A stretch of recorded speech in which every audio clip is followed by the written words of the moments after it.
لولا كتاب من الله سبق لمسكم فيما أخذتم عذاب عظيم. لولا اگر نہ ہوتی، لو اگر لا نہیں، اگر نہیں ہے کتاب نوشتہ لکھا ہوا من اللہ، اللہ کی طرف، اگر اللہ جل شانہ کی طرف سے پہلے ہی نہ لکھا ہوتا،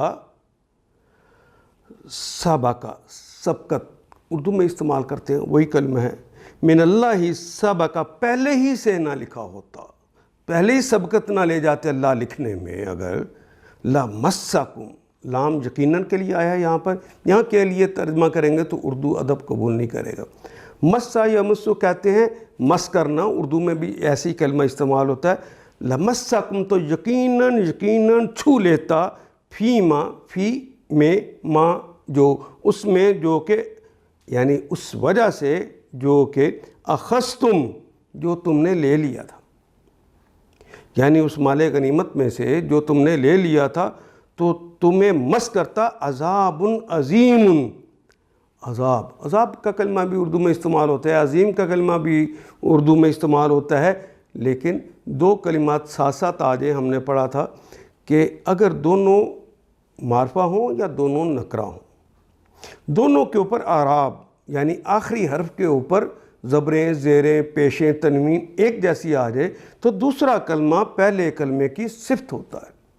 تو یہ عظیم ہونا صفت ہے عذاب کی، تو تمہیں اللہ کا وہ عذاب جو عظیم ہے وہ چھو لیتا، وہ پکڑ لیتا.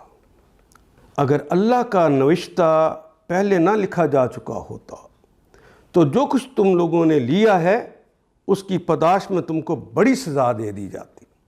اور عظیم کے اندر فعیل کا لفظ ہے، وہی یعنی اس کے اندر ہمیشگی پائی جاتی ہے. سزا جب شروع ہو جائے گی پھر وہ ختم نہیں ہوتی.